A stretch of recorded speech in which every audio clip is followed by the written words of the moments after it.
Hello students, CMA inter exams knocking the door and हम लोग revision कर रहे हैं सीएमए इंटर फाइनेंशियल अकाउंटिंग के एक एक टॉपिक करके। इंश्योरेंस क्लेम कर दिया, बीआरएस कर दिया, सिंगल एंट्री कर दिया, ब्रांच कर दिया। आज जो मैं चैप्टर लेने जा रहा हूं इंस्टीट्यूट एग्जाम में, या तो आपको मल्टीपल चॉइस क्वेश्चन, एक या दो क्वेश्चन, या फिर एक 7 मार्क का full fledged question question number 6 में आपको, या क्वेश्चन नंबर 3 में आपको पूछ सकता है फ्रॉम दिस टॉपिक। चैप्टर का नाम है कंसाइनमेंट। बहुत सारे बच्चों ने मुझे कहा कि सर इस चैप्टर को एक बार अच्छे से रिवाइज करा दो, एक आध क्वेश्चन प्रैक्टिस करवा दो, सो दैट हम लोग एग्जाम में अच्छी तरीके से इस चैप्टर के क्वेश्चन सॉल्व कर सके। वैसे तो ये चैप्टर फाउंडेशन से आया हुआ है, फाउंडेशन में भी आपने पढ़ा था, इंटर में वापस पढ़ रहे हो, बट इंटर लेवल में जो क्वेश्चन आएंगे वो थोड़े अच्छे क्वेश्चंस रहेंगे, थोड़े लेवल के क्वेश्चन रहेंगे, जिनको करते समय आपको अच्छी तरीके से ध्यान रखना पड़ेगा। आइए पहले हम प्यार से इस चैप्टर को रिवाइज करते हैं, और रिवाइज करने के बाद हम इस चैप्टर के पीवाईक्यू से कुछ क्वेश्चन देखते हैं जो इंस्टीट्यूट ने अपने एग्जामिनेशन में दे रखे हैं। कंसाइनमेंट होता क्या है सर? कंसाइनमेंट होता क्या है? अगर कोई बिजनेस एंटिटी अपने गुड्स किसी एजेंट के थ्रू बिकवाए, उसे कमीशन देकर, तो इसको हम लोग बोलते हैं कंसाइनमेंट अरेंजमेंट। कंसाइनमेंट अरेंजमेंट में क्या होता है, एक बिजनेस एंटिटी अपना गुड सेल करना चाहता है, तो उसने एक पर्सन को अपॉइंट किया, एक एंटिटी को अपॉइंट किया अपने एजेंट की तरह, और उसको बोला मैं तुझे ये गुड्स दे रहा हूं, तू ये गुड्स कस्टमर्स को बेच, नया नया कस्टमर खोज के उनको माल बेच, और मैं तुझे इस गुड सेल करने के लिए कमीशन पे करूंगा। तो जब कमीशन का अग्रीमेंट बनाकर, कमीशन का अरेंजमेंट करके एक entity which is principal agent को बोलती है कि वो उसका गुड्स बेचे, तो that is known as consignment arrangement. जो एंटिटी अपना गुड्स बिकवाना चाहती है, जिसको गुड सेल करना है, जो प्रिंसिपल है, जो बिजनेस एंटिटी है, जो माल बेचना चाहती है, उसको हम लोग बोलते हैं कंसाइनर। और जो गुड्स, ये माल, जो जो एजेंसी या जो एजेंट ये गुड्स बेचेगा, इसको हम लोग बोलते हैं कंसाइनी। तो इस ट्रांजैक्शन में होने क्या वाला है, कंसाइनमेंट गुड्स सेंड करेगा कंसाइनी को, कंसाइनी ये गुड्स आगे सेल करेगा किसको, कस्टमर्स को। कस्टमर को जब माल बेचेगा तो कस्टमर से पैसा कलेक्ट करेगा, समय समय पर ये पैसा टाइम टू टाइम वो रेमिट करते जाएगा कंसाइनर को। ये जो ट्रांजैक्शन होता है, इस ट्रांजैक्शन को हम बोलते हैं कंसाइनमेंट अरेंजमेंट। इस कंसाइनमेंट अरेंजमेंट में जो कंसाइनर उसका ऑब्जेक्टिव होता है कि माल बेच के प्रॉफिट कमाए। जितना ज्यादा से ज्यादा कंसाइनी गुड्स बेचेगा, उन गुड्स पे वो प्रॉफिट कमाएगा कंसाइनर। और जो कंसाइनी होता है, उसका जो ऑब्जेक्टिव होता है माल बेचूं ताकि मैं कमीशन अर्न कर सकूं। तो कंसाइनी का ऑब्जेक्टिव होता है to earn more and more commission, consignor का ऑब्जेक्टिव होता है ज्यादा से ज्यादा माल कंसाइनी बेचे जिससे मुझे प्रॉफिट हो सके। इसको हम लोग बोलते हैं कंसाइनमेंट अरेंजमेंट।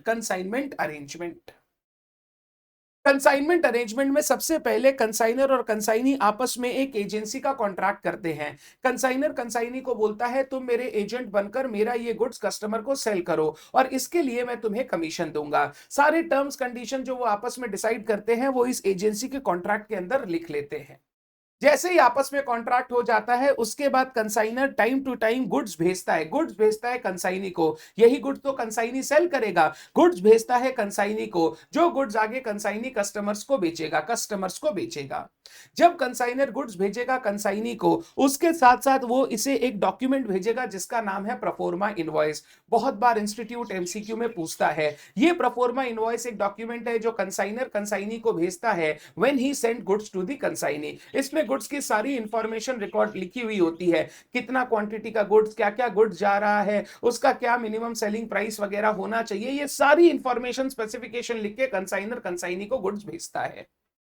कंसाइनी के पास जैसे ही गुड्स पहुंचते हैं, कंसाइनी अब एक एक करके ये माल कस्टमर को बेचना शुरू करता है, और कस्टमर को बेच के उनसे पैसे कलेक्ट करता है।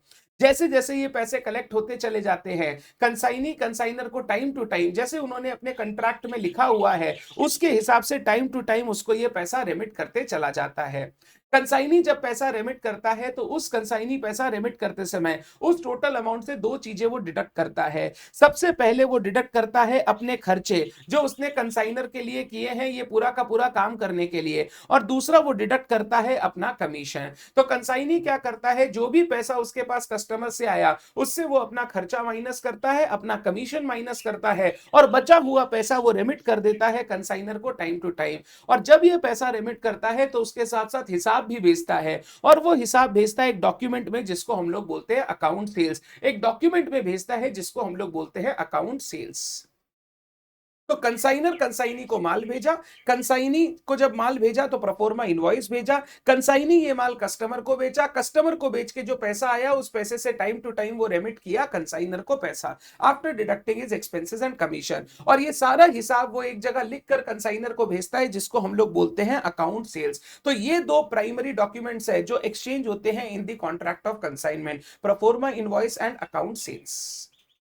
अब ये पूरा का पूरा काम करने के लिए कुछ कुछ खर्चे कंसाइनर और कंसाइनी को करने पड़ते हैं।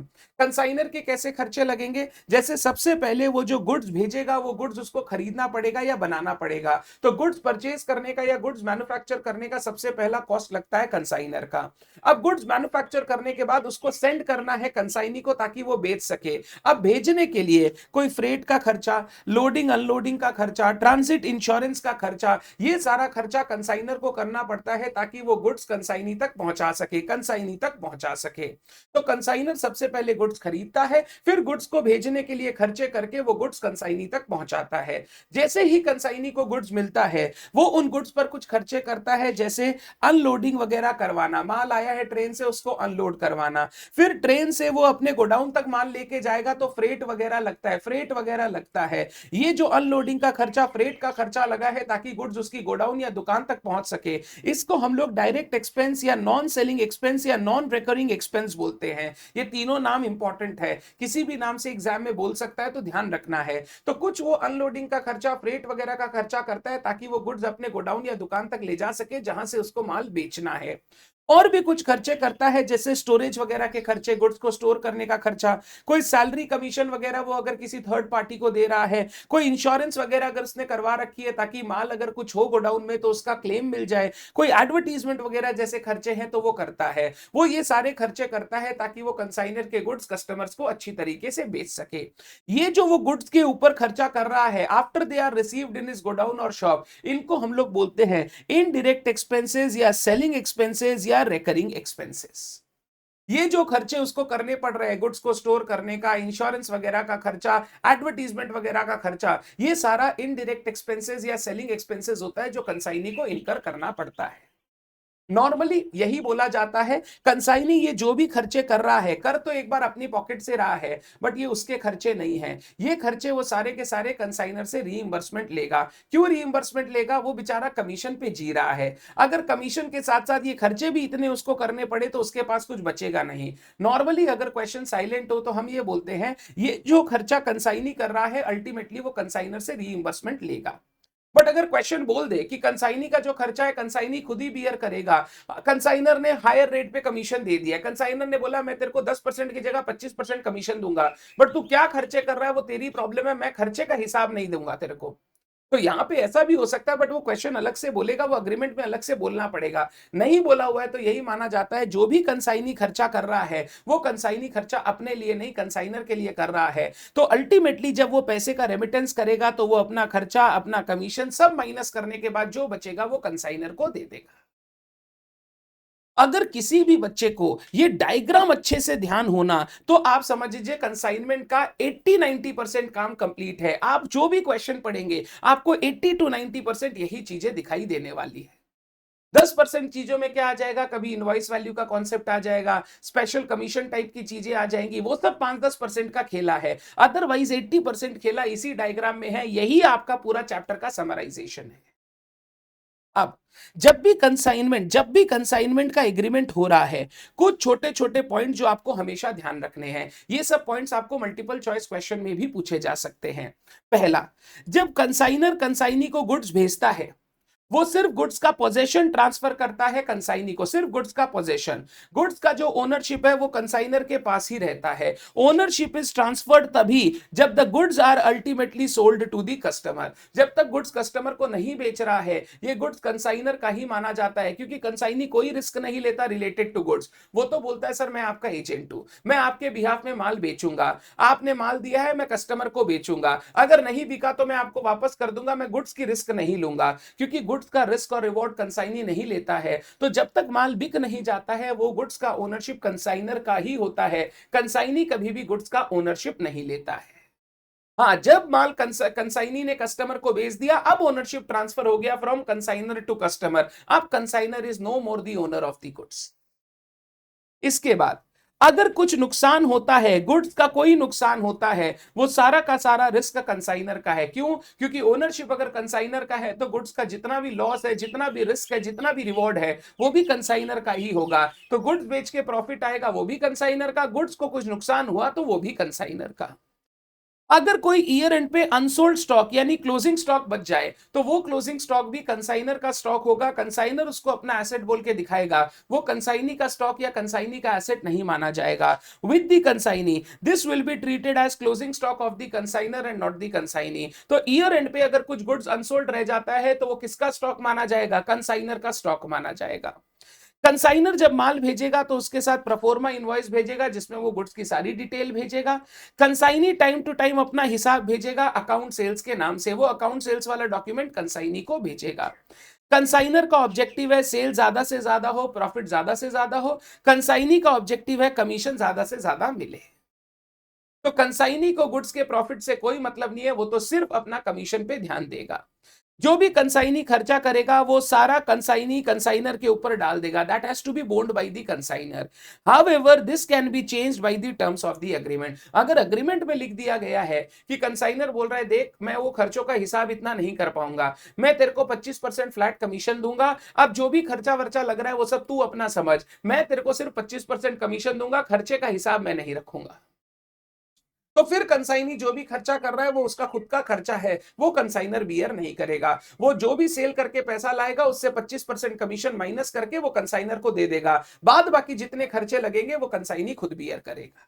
बट ये लिखा हुआ होगा तो, नहीं लिखा हुआ है तो हमेशा वो खर्चे कौन बियर करेगा? कंसाइनर बियर करेगा। तो ये basic understanding when you start consignment आपके पास होनी चाहिए, तभी आप कंसाइनमेंट के चैप्टर में सही से अकाउंटिंग कर पाओगे। अब कंसाइनमेंट चैप्टर की जब मैं अकाउंटिंग की बात करूं तो दो जनों की बात हो सकती है, एक बुक्स ऑफ कंसाइनर, एक बुक्स ऑफ कंसाइनी। कंसाइनर के बुक्स में तीन लेजर अकाउंट बनाने की बात होगी। एक होगा कंसाइनमेंट अकाउंट। कंसाइनमेंट अकाउंट इस बिजनेस का ट्रेडिंग पीएल अकाउंट है, ट्रेडिंग पीएल अकाउंट। इनकम आ जाएगा, खर्चा आ जाएगा, नेट जो बचेगा वो प्रॉफिट ऑन कंसाइनमेंट हो गया। तो इस बिजनेस का एक तरीके से ट्रेडिंग एंड पीएल अकाउंट है कंसाइनमेंट अकाउंट। डेबिट साइड में सारा खर्चा, क्रेडिट साइड में सेल्स वगैरह जो हुआ, क्लोजिंग स्टॉक वगैरह जो बचा वो, और जो डिफरेंस है वो मेरा प्रॉफिट ऑन कंसाइनमेंट आ जाएगा। क्योंकि ये ट्रेडिंग पीएल अकाउंट है तो ये नेचर से नॉमिनल अकाउंट है, नॉमिनल अकाउंट एग्जाम में एमसीक्यू पूछता है। डन। दूसरा वो बनाता है कंसाइनी अकाउंट। कंसाइनी से पैसा का लेन देन करना है, कंसाइनी माल बेच रहा है, माल बेच के जो भी पैसा आएगा वो हमको उससे लेना है, तो जितना भी पैसा उससे लेना है, जितना भी पैसा उसको कमीशन वगैरह का देना है, वो सारा हिसाब हम कंसाइनी अकाउंट में रखते हैं। और तीसरा गुड सेंट टू कंसाइनमेंट या गुड सेंट ऑन कंसाइनमेंट, जो भी हम माल भेजते जा रहे हैं कंसाइनमेंट में उन स्टॉक का हिसाब। जो कंसाइनी का अकाउंट है वो एक पर्सनल अकाउंट है क्योंकि एक पर्सन है जिससे मेरे को पैसा लेना है। जो good sent on consignment account है वो स्टॉक का अकाउंट है जो हम कंसाइनी को भेजते जा रहे हैं। ये एक रियल अकाउंट है because stock is an asset which has a जिसका मतलब कंट्रोल कंसाइनर के पास है, तो वो एक रियल अकाउंट है। तो तीन अकाउंट बनेगा, consignment account, consignee account, good sent on consignment account. Consignee दो लेजर बनाता है, एक कंसाइनर अकाउंट, वो कंसाइनर से गुड्स ले रहा है, माल बेच रहा है, माल उसके लिए खर्चा कर रहा है, कमीशन वगैरह उसको लेना है, तो कितना रुपया कंसाइनर से लेना है देना है वो सारा निकलेगा कंसाइनर अकाउंट से। ये एक पर्सनल अकाउंट है, एक पर्सन है जिससे मेरे को पैसा लेन देन करना है। दूसरा वो एक बनाता है कमीशन अकाउंट, ये उसकी इनकम है, जो ये इतना मेहनत कर रहा है ये उसकी इनकम है, तो वो एक कमीशन अकाउंट बनाएगा जो उसके लिए इनकम है, क्योंकि इनकम है ये एक नॉमिनल अकाउंट होगा। एग्जाम में कभी कभी आपसे एमसीक्यू पूछता है good sent on consignment account का नेचर क्या है, तो आप बोलोगे रियल अकाउंट। कंसाइनमेंट अकाउंट का नेचर क्या है, तो आप बोलोगे ट्रेडिंग पीएल है, नॉमिनल अकाउंट। इस तरीके से क्वेश्चन आपसे पूछे जाते हैं। तो अकाउंटिंग करने के लिए हम कंसाइनर का बुक्स और कंसाइनी के बुक्स में ये लेजर अकाउंट बनाते हैं ताकि हम अच्छे से अकाउंटिंग कर सके। ज्यादातर एग्जाम में आपसे कंसाइनर के बुक्स पूछे जाते हैं कि कंसाइनर के बुक्स में कंसाइनमेंट अकाउंट बना दो, कंसाइनी अकाउंट बना दो एंड हिसाब करके दो, कितना रुपया लेन देन करना है, कितना प्रॉफिट लॉस हुआ है, वो सब हिसाब करके दीजिए। अगर ये अकाउंटिंग हमको सीखनी है तो हम कुछ जर्नल्स देखेंगे। ये जर्नल्स आपको अच्छे से समझने हैं सो दैट लेजर अकाउंट बनाने में आपको कोई भी प्रॉब्लम ना हो। सबसे पहले गुड्स सेंड टू कंसाइनी, सबसे पहले होगा वो गुड्स भेजेगा कंसाइनी को। जब कंसाइनर गुड्स भेज रहा है कंसाइनी को तो कंसाइनमेंट बिजनेस के लिए ये खर्चा है, मैं कंसाइनमेंट अकाउंट को डेबिट करूंगा क्योंकि ये इस बिजनेस का एक्सपेंस है। और ये गुड्स हमने उसको भेज दिया तो to goods sent on consignment, ये गुड्स हमने उसको भेजा, मैंने गुड्स परचेज किया था कंसाइनर ने तो पहले परचेज रिकॉर्ड किया, अब उसमें से कुछ गुड्स वो कंसाइनी को भेज रहा है तो purchase consignment account debit to goods sent on consignment, consignment account debit to goods sent on consignment. ये जो गुड्स सेंट ऑन कंसाइनमेंट उसने किया है ये वो अपने परचेजेस से एडजस्ट करेगा। जो टोटल गुड्स वो परचेज किया था उसमें कुछ माल वो अपने दुकान में बेच रहा है और कुछ माल उसने कंसाइनी को भेज दिया जो कंसाइनी आगे सेल करेगा, जिसका हम प्रॉफिट लॉस कंसाइनमेंट अकाउंट से निकालेंगे। तो मेरा एंट्री होगा consignment account debit to goods sent on consignment. Consignment account के डेबिट साइड में खर्चा आ जाएगा किस नाम से, goods sent on consignment. Consignee को जब गुड्स मिलेगा वो कोई एंट्री पास नहीं करेगा। कंसाइनी बोलेगा ये गुड्स मेरा थोड़ी है, हमको अभी कुछ थोड़ी देना है कंसाइनर को, जब माल बिकेगा तब देखेंगे। तो अभी कंसाइनी कोई एंट्री पास नहीं करेगा। फिर इसके बाद कंसाइनर को खर्चा करना पड़ता है। खर्चा करना पड़ता है तो consignment account debit to cash, consignment business के लिए खर्चा किया तो consignment account debit, PL debit हो गया टू कैश बैंक जो हमने पेमेंट किया है। Consignment account debit to cash या बैंक, ये कंसाइनर का खर्चा है, कंसाइनी को अभी कोई मतलब नहीं है, वो कोई एंट्री पास नहीं करेगा। नेक्स्ट, एक्सपेंसेस कंसाइनी किया, उसको गुड्स मिला, अब वो खर्चा कर रहा है। कंसाइनी जब खर्चा करेगा तो कंसाइनी बोलेगा ये खर्चा मेरा थोड़ी है, ये तो कंसाइनर के लिए कर रहा हूं, उससे ले लूंगा पैसा। कंसाइनर से पैसा लेना है तो कंसाइनर मेरा डेटर बन जाएगा। कंसाइनी एंट्री करेगा consignor account debit to cash, मैंने कंसाइनर के लिए खर्चा किया।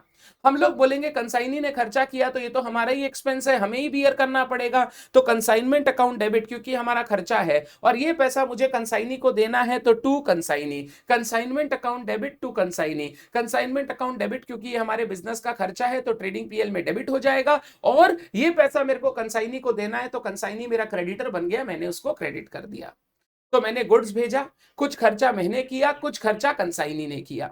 अब इसके बाद कंसाइनी गुड्स बेचेगा, कंसाइनी गुड्स बेचेगा। एक पॉइंट और बोल रहा है, अगर एक्सपेंसेस कंसाइनी खुद बियर करेगा, अगर कंसाइनी को खर्चा खुद बियर करना है तो फिर वो एंट्री कंसाइनर टू कैश नहीं करेगा, वो लिखेगा एक्सपेंसेस टू कैश, तो वो एंट्री कर लेगा एक्सपेंसेस टू कैश अगर खर्चा उसको बियर करना है। नॉर्मली हमने बोला खर्चा हमेशा कंसाइनर बियर करेगा तो वो लिखेगा consignor account debit to cash. फिर कंसाइनी माल बेचेगा, कंसाइनी कस्टमर को माल बेचेगा तो उसको पैसा मिलेगा, वो एंट्री करेगा cash account debit, but to sales नहीं, ये उसका इनकम नहीं है, वो बोलेगा ये पैसा मुझे कंसाइनर को देना है तो cash account debit to consignor account, ये पैसा उसको कंसाइनर को बाद में देना पड़ेगा। कंसाइनर के लिए इनकम है, इनकम है तो वो कंसाइनमेंट अकाउंट क्रेडिट करेगा और ये पैसा उसको कंसाइनी से लेना है तो consignee account debit to consignment account, consignee account debit to consignment, consignment account credit किया क्योंकि इनकम है और पैसा कंसाइनी के पास है जो मेरे को फ्यूचर में उससे लेना है तो उसको डेबिट कर दिया। अगर कंसाइनी ने कोई एडवांस पेमेंट किया, मुझे एडवांस पेमेंट कंसाइनी ने पेमेंट किया तो कंसाइनी लिखेगा consignor account debit to cash, हमको पैसा मिला तो cash account debit to consignee, तो कैश अकाउंट या bill receivable account debit to consignee, ये लिखेगा consignor account debit to cash या बिल्स पेएबल। फिर कमीशन ऑफ कंसाइनी, कंसाइनी को कमीशन देना है, हमारे लिए वो खर्चा है तो कंसाइनमेंट अकाउंट डेबिट, खर्चा है तो consignment account debit to consignee, मुझे ये कंसाइनी को देना है। कंसाइनी बोलेगा मुझे कंसाइनर से कमीशन लेना है तो consignor account debit to commission income account, वो कमीशन उसकी इनकम है, वो कमीशन अकाउंट क्रेडिट कर लेगा और कंसाइनर से उसको पैसा लेना है। फाइनल रेमिटेंस, कंसाइनी फाइनल पैसा भेजेगा, वो लिखेगा consignor account debit to cash, वो पैसा भेज रहा है और हम लिखेंगे cash account debit to consignee, हमको पैसा मिल रहा है। अगर कोई अनसोल्ड स्टॉक रह गया कंसाइनी के पास तो कंसाइनी कोई एंट्री पास नहीं करेगा क्योंकि ये उसका स्टॉक नहीं है, हमें एंट्री पास करना पड़ेगा। हम एंट्री करेंगे closing stock account debit to consignment account, जैसे हम करते हैं क्लोजिंग स्टॉक टू ट्रेडिंग, यहां पे करेंगे closing stock account debit to consignment account. तो एकदम जैसा हमने पढ़ा ना, जैसा एक एक करके, सबसे पहले गुड्स खरीदा, कंसाइनी को भेजा, उसके लिए कुछ खर्चे किए कंसाइनर ने, फिर कंसाइनी ने कुछ खर्चे किए, फिर कंसाइनी ने माल बेचा, माल बेच के पैसा आया, फिर उसका कमीशन वगैरह का एंट्री हुआ, फिर वो हमको पैसा रिमिट किया। जैसा हमने वन बाय वन पढ़ा था उस डायग्राम में, वैसे ही हमको सारी जर्नल एंट्रीज करनी है। एग्जाम में तुमको इतनी जर्नल याद रखने की जरूरत नहीं है। एग्जाम में तुमको बोलता है कंसाइनमेंट अकाउंट बना के दिखाओ। अब कंसाइनमेंट अकाउंट कौन बना रहा है? कंसाइनर। ये क्या है? Trading PL. तो इतना याद रखना, जितना भी खर्चा है सारा डेबिट में आ जाएगा। जो गुड सेंड किया उसका कॉस्ट, जो कंसाइनर का खर्चा है, जो कंसाइनी ने खर्चा किया हमारे लिए, जो कंसाइनी का कमीशन है, ये सारा डेबिट साइड में आ जाएगा। क्रेडिट साइड में आ जाएगा सेल्स, जो माल बेचा, और आ जाएगा क्लोजिंग स्टॉक, जो बचा हुआ माल है। तो सेल्स और क्लोजिंग स्टॉक आ जाएगा क्रेडिट साइड में। डिफरेंस हमारा प्रॉफिट आ जाएगा कंसाइनमेंट का, प्रॉफिट आ जाएगा कंसाइनमेंट का। तो जब आप लेजर बनाओगे तो सिंपल, डेबिट साइड में सारा खर्चा, क्रेडिट साइड में सेल्स और क्लोजिंग स्टॉक, हमारा नेट प्रॉफिट और लॉस आ गया कंसाइनमेंट बिजनेस का। ये हमारा बेसिक अकाउंटिंग है कंसाइनमेंट बिजनेस का, जो आपको अच्छे से समझना है। सर कभी एमसीक्यू में पूछता है, कभी कभी पूछ लेता है, जैसे कंसाइनर ने कंसाइनी को गुड्स भेजा, तो कंसाइनी क्या अकाउंट डेबिट करेगा? अब जब गुड्स भेजते हैं तो कंसाइनर एंट्री पास करता है, consignment account debit to goods sent on consignment. Consignee कोई एंट्री पास नहीं करता, तो हम बोलेंगे कोई भी अकाउंट डेबिट नहीं करेगा, क्योंकि वो कोई एंट्री ही नहीं करेगा। कभी कभी ऐसा घुमाने के लिए आपको एमसीक्यू में पूछ लेता है, अदरवाइज जर्नल्स कम इंपॉर्टेंट है, लेजर ही ज्यादा आपसे पूछा जाता है। ये हो गया मेरा कंसाइनमेंट का बेसिक अकाउंटिंग, बेसिक अकाउंटिंग। अब इसके बाद मैं आपको ले चलता हूं कुछ स्पेशल इश्यूज में, जिसमें सबसे पहला है वैल्यूएशन ऑफ क्लोजिंग स्टॉक। जो क्लोजिंग स्टॉक लास्ट में कंसाइनी के पास बच गया, जो माल वो नहीं बेच पाया, उसका हमें सही से वैल्यूएशन करना पड़ता है। क्योंकि हम जब प्रॉफिट लॉस कैलकुलेट करेंगे तो क्लोजिंग स्टॉक का वैल्यू हमें वहां दिखाना पड़ता है। आपने फाइनल अकाउंट्स में सीखा है, ट्रेडिंग अकाउंट से जब हम जीपी कैलकुलेट करते हैं तो हमें क्लोजिंग स्टॉक दिखाना पड़ता है। तो कंसाइनमेंट अकाउंट में भी जब आप प्रॉफिट कैलकुलेट करोगे, आपको क्लोजिंग स्टॉक वगैरह वहां दिखाना पड़ेगा। तो ये क्लोजिंग स्टॉक की आपको सही से वैल्यूएशन करनी पड़ेगी। क्लोजिंग स्टॉक की वैल्यूएशन हम जानते हैं होता है कॉस्ट और net realisable value whichever is lower. Normally NRV question में दिया हुआ नहीं रहता है, तो हम कॉस्ट पे ही वैल्यू करते हैं। अब कंसाइनी के पास जो स्टॉक पड़ा हुआ है उसका कॉस्ट हम कैसे कैलकुलेट करेंगे? कंसाइनी के पास जो स्टॉक पड़ा हुआ है उसका कॉस्ट कैलकुलेट करने के लिए हम क्या करेंगे? सबसे पहले परचेज प्राइस जितना लगा था वो आएगा। जो गुड्स कंसाइनी के पास पड़ा है उसका परचेज प्राइस निकाल लो। नंबर 2, इस गुड्स के ऊपर कंसाइनर ने खर्चा किया था माल भेजने के लिए, जो भी कंसाइनर का खर्चा प्रोपोर्शनेट लगा है इन गुड्स के ऊपर जो अनसोल्ड है वो कैलकुलेट कर लो। फिर कंसाइनी ने भी कुछ खर्चा किया था डायरेक्ट एक्सपेंसेस गुड्स को अपने यहां तक लाने के लिए। हम लोग जब भी स्टॉक का कॉस्ट निकालते हैं, स्टॉक के कॉस्ट में आता है purchase price plus saleable location और कंडीशन तक ले जाने का खर्चा। हमारे कंसाइनमेंट बिजनेस में सेलेबल लोकेशन और कंडीशन है जब तक गुड्स कंसाइनी को पहुंचे। तो कंसाइनी तक पहुंचने तक जितना भी खर्चा लगा, जो कंसाइनर ने किया, कंसाइनी ने किया, वो सारा खर्चा ऐड करेंगे तब हमारा क्लोजिंग स्टॉक का वैल्यू आ जाएगा। तो क्लोजिंग स्टॉक का वैल्यू कैसे निकालेंगे? सबसे पहले परचेज प्राइस आएगा, परचेज प्राइस। फिर जो कंसाइनर का खर्चा है उसका प्रोपोर्शनेट अमाउंट, सारा गुड्स तो बचा नहीं, थोड़ा ही गुड्स बचा है, तो जितना गुड्स बचा है उसके ऊपर कंसाइनर का कितना खर्चा है वो हम ऐड कर लेंगे। फिर प्लस करेंगे proportionate direct expenses of consignee. Consignee का जितना भी डायरेक्ट एक्सपेंस है, कोई फ्रेट लगा है, अनलोडिंग का खर्चा वगैरह लगा है, गुड्स अपने गोडाउन तक लाने का जो खर्चा लगा है, उसका प्रोपोर्शनेट अमाउंट कैलकुलेट करेंगे तो हमारा आ जाएगा total value of closing stock, total value of closing stock. तो क्लोजिंग स्टॉक की वैल्यू निकालोगे, 3 चीज चाहिएगा, परचेज प्राइस, कंसाइनर का प्रोपोर्शनेट खर्चा, कंसाइनी के डायरेक्ट एक्सपेंसेस का प्रोपोर्शनेट खर्चा। इनडायरेक्ट एक्सपेंसेस ऑफ कंसाइनी हम कभी नहीं लेंगे, हम सिर्फ कंसाइनी का डायरेक्ट एक्सपेंसेस इंक्लूड करेंगे वैल्यूएशन ऑफ क्लोजिंग स्टॉक में।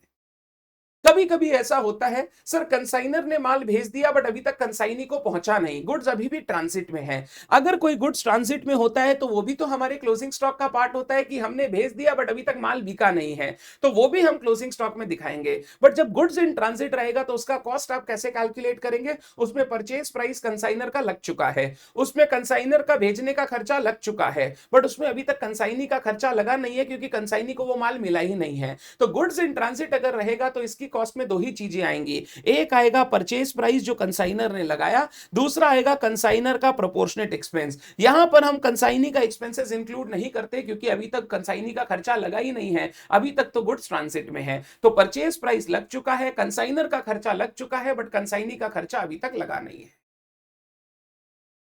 तो गुड्स अगर कंसाइनी के गोडाउन में है तो ये सारा आ जाएगा, गुड्स अगर ट्रांजिट में है तो ये सारा आ जाएगा। ऐसे हम क्लोजिंग स्टॉक का वैल्यूएशन करेंगे। तो क्लोजिंग स्टॉक का वैल्यूएशन करते समय तीन चीजें हैं, परचेज प्राइस, कंसाइनर का एक्सपेंसेस प्रोपोर्शनेट, कंसाइनी का direct expenses proportionate. Sir proportionate मतलब मान लो 5000 यूनिट कंसाइनर ने भेजा, कंसाइनी के पास क्लोजिंग स्टॉक सिर्फ 200 यूनिट है, तो हम पूरा 5000 का कॉस्ट 200 यूनिट का नहीं बनाएंगे। 5000 का कॉस्ट जितना लगा मुझे उसमें से 200 का कॉस्ट निकालना है, तो जो टोटल कॉस्ट लगा divided by 5000 units into 200 units, इसको हम लोग बोलते हैं प्रोपोर्शनेट एक्सपेंसेस। अगर क्लोजिंग स्टॉक का वैल्यूएशन आप सीख जाओगे अच्छे से, तो आगे अब नॉर्मल लॉस वगैरह अगर आएगा तो उसका भी वैल्यूएशन सेम तरीके से होता है। यही तरीका यूज करके हम उनकी वैल्यूएशन करेंगे। ये क्लोजिंग स्टॉक की वैल्यू जरूरी है अगर आपको कंसाइनमेंट प्रॉफिट अच्छे से निकालना है, क्योंकि कंसाइनमेंट अकाउंट में क्लोजिंग स्टॉक आएगा तो उस क्लोजिंग स्टॉक की वैल्यू निकाल के फिर आप प्रॉफिट लॉस कैलकुलेट कर सकते हो। अगर ये समझ में आ गया तो मैं नेक्स्ट में चलता हूं। मेरा नेक्स्ट डिस्कशन है normal and abnormal loss of stock. This is very important. सबसे पहले नॉर्मल लॉस। नॉर्मल लॉस क्या होता है sir? What is normal loss? Normal loss मतलब सर ऐसा लॉस जिसको अवॉइड नहीं किया जा सकता, जो नेचर ऑफ द प्रोडक्ट के कारण हो रहा है और इसको रोका जा नहीं सकता, ये होगा ही। जो लॉस ऐसा होता है जो नेचर ऑफ द गुड्स में इनहेरेंट है, जिसको हम अवॉइड नहीं कर सकते, उनको हम लोग बोलते हैं नॉर्मल लॉस। क्योंकि ये लॉस हमको पता है हमेशा होगा होगा, इसीलिए इसके लिए कोई इंश्योरेंस वगैरह आप ले नहीं सकते हो, ये होना ही है, ये नुकसान को कोई रोक ही नहीं सकता। नॉर्मल लॉस का अकाउंटिंग ट्रीटमेंट क्या होता है? नॉर्मल लॉस को हम कभी अलग से रिकॉर्ड नहीं करते, वो कॉस्ट ऑफ गुड्स के अंदर ऑलरेडी इंक्लूडेड होता है। से फॉर एग्जाम्पल हमने 10,000 केजी एप्पल खरीदा 1 लाख रुपए में। 10,000 केजी 1 लाख रुपए मतलब 10 rupees per KG of Apple. अब 10,000 जब हम मंगवा रहे थे तो उसमें 1000 केजी का नॉर्मल लॉस हो गया। नॉर्मल लॉस 1000 केजी खराब हो गया, हमको पता ही था कि ये खराब होगा जब माल आएगा। तो मैं पता है क्या बोलूंगा? मैं ये बोलूंगा ही नहीं कि 1 लाख का कॉस्ट है 10,000 यूनिट का, मैं सीधा ही बोलूंगा कि 1 लाख का कॉस्ट लगा 9,000 केजी खरीदने के लिए, तो पर केजी का कॉस्ट कितना होगा? 1 लाख डिवाइडेड बाई 9,000। तो हम लोग क्या करते हैं, नॉर्मल लॉस को अलग से अकाउंट फॉर नहीं करते, इसको जो हमारा बचा हुआ गुड यूनिट्स है उस गुड यूनिट्स के अंदर एब्सॉर्ब कर लेते हैं। हम लोग एक फॉर्मूला यूज करते हैं, सुनना फॉर्मूला अच्छे से। Total cost divided by total units minus normal loss units. तो जो टोटल कॉस्ट लगा वो कांस्टेंट है, जितना एक्चुअल खर्चा लगा, divided by total unit 10,000 minus उसमें से 1,000 का नुकसान हो गया। तो अब ये टोटल कॉस्ट को मैं 9,000 यूनिट्स में डिवाइड करूंगा और मेरा अपने आप कॉस्ट पर यूनिट बढ़ जाएगा और अपने आप उसका इफेक्ट मेरे प्रॉफिट पर आ जाएगा। तो नॉर्मल लॉस को हम कभी अलग से अकाउंट फॉर नहीं करते, उसको हम गुड यूनिट्स की वैल्यू में इंक्लूड कर लेते हैं। हम एक फॉर्मूला यूज करते हैं, total cost by total units minus normal loss units, और नॉर्मल लॉस का जो इफेक्ट है वो हमारे कॉस्ट के अंदर आ जाता है और वो हमारे प्रॉफिट के अंदर भी इफेक्ट आ जाता है। तो नॉर्मल लॉस अगर क्वेश्चन में दिया हुआ है तो उसका अलग से कोई एंट्री पास नहीं होगा, हमें सिर्फ ये फॉर्मूला लगा के अच्छे से कॉस्ट को कैलकुलेट करना है, अच्छे से कॉस्ट को कैलकुलेट करना है ताकि हम नॉर्मल लॉस का इफेक्ट सही से ले सके। अब जब क्लोजिंग स्टॉक वगैरह का वैल्यू निकालोगे तो सीधा परचेज प्राइस नहीं है, आपको वो नॉर्मल लॉस का इफेक्ट लेके परचेज प्राइस वगैरह का कैलकुलेशन करना पड़ेगा। आप ये फॉर्मूला लगा के कैलकुलेशन करोगे। बट अगर अबनॉर्मल लॉस होता है, अबनॉर्मल लॉस मतलब loss due to uncertain event, आग लग गया, एक्सीडेंट हो गया, चोरी हो गया, उसको बोलते हैं अबनॉर्मल लॉस। ये अबनॉर्मल लॉस हम लोग बोलते हैं अवॉइडेबल। अवॉइडेबल मतलब आप इंश्योरेंस कवरेज वगैरह लेके इस लॉस से अपने आप को बचा सकते हो, क्योंकि ये अनसर्टेन इवेंट्स के कारण होता है तो इंश्योरेंस कंपनी भी इनके लिए कवरेज देता है। अब नॉर्मल लॉस का क्या ट्रीटमेंट होता है? अब नॉर्मल लॉस को हम गुड्स की कॉस्ट में इंक्लूड नहीं करते, अब नॉर्मल लॉस को हम अलग से अकाउंट फॉर करते हैं, अलग से अकाउंट फॉर करते हैं। अगर आपको याद हो फाइनल अकाउंट्स, अगर आपको याद हो फाइनल अकाउंट चैप्टर, तो जब भी अबनॉर्मल लॉस होता था, जब भी अबनॉर्मल लॉस होता था, हम सबसे पहले अबनॉर्मल लॉस का जो वैल्यू होता था वो ट्रेडिंग अकाउंट के क्रेडिट साइड में लिख के वहां से हटा देते थे।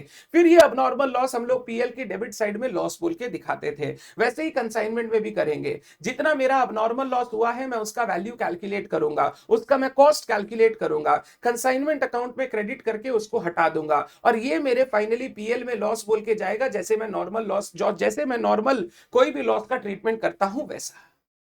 तो अब नॉर्मल लॉस मेरे गुड्स के कॉस्ट में इंक्लूड नहीं होगा। एक सेकेंड, मेरे गुड्स के कॉस्ट में इंक्लूड नहीं होगा। अब नॉर्मल लॉस को मैं क्या करूंगा, सेपरेटली अकाउंट फॉर करूंगा। मैं अब नॉर्मल लॉस की वैल्यू कैलकुलेट करूंगा, कितना यूनिट्स का नुकसान हुआ है, उसकी कॉस्ट निकालूंगा, कंसाइनमेंट अकाउंट से उसको हटाऊंगा ट्रेडिंग अकाउंट जैसे क्रेडिट करके, एंड फिर वो लॉस अल्टीमेटली मेरे पीएल में दिखाई देगा आफ्टर डिडक्टिंग इंश्योरेंस क्लेम। तो अगर अब नॉर्मल लॉस होगा, मैं अब नॉर्मल लॉस का अलग से अकाउंटिंग करूंगा। मेरी अकाउंटिंग क्या होगी, abnormal loss account debit to consignment account, किस वैल्यू पे, कॉस्ट पे, जितना कॉस्ट ऑफ गुड्स लॉस्ट हुआ है वो मैं कंसाइनमेंट अकाउंट में क्रेडिट करके हटा दूंगा। और अल्टीमेटली ये जो लॉस है ये पीएल में जाएगा। बट जब पीएल में लॉस दिखाएंगे always after deducting insurance claim. मान लो 10,000 का गुड्स का अब नॉर्मल लॉस हुआ है, 2,000 का इंश्योरेंस क्लेम मुझे मिल गया, तो पीएल में लॉस 8,000 जाएगा। कंसाइनमेंट अकाउंट से पूरे 10,000 का माल हटा दीजिएगा, क्योंकि ये माल बिका नहीं है, ये माल खराब हो गया। तो जब कंसाइनमेंट में प्रॉफिट निकालेंगे उसमें ये अब नॉर्मल लॉस का इफेक्ट हमें नहीं लेना है। तो abnormal loss consignment account पे क्रेडिट हो जाएगा, वहां से हटा देंगे, और फाइनली ये पीएल में डेबिट हो जाएगा और लॉस बोल के वहां पर दिखाई देगा। सर ये अब नॉर्मल लॉस का हम कॉस्ट कैसे कैलकुलेट करेंगे, डिपेंड करता है ये लॉस कहां हुआ। अगर ये लॉस कंसाइनी के गोडाउन में हुआ, गोडाउन में, तो इसमें इन गुड्स पे परचेज प्राइस लग चुका, कंसाइनर का खर्चा लग चुका, और कंसाइनी का भी डायरेक्ट एक्सपेंस लग चुका। तीनों को ऐड कीजिएगा जैसे क्लोजिंग स्टॉक में किया था, आपको अब नॉर्मल लॉस का कॉस्ट मिल जाएगा। बट अगर ये अब नॉर्मल लॉस ट्रांजिट में हुआ, रास्ते में नुकसान हुआ कंसाइनी को मिलने से पहले, तो यहां पे परचेज प्राइस लग चुका है गुड्स का, यहां पे कंसाइनर का खर्चा लग चुका है, तो purchase price plus proportionate expense of consignor करेंगे तो अब नॉर्मल लॉस का कॉस्ट आ जाएगा।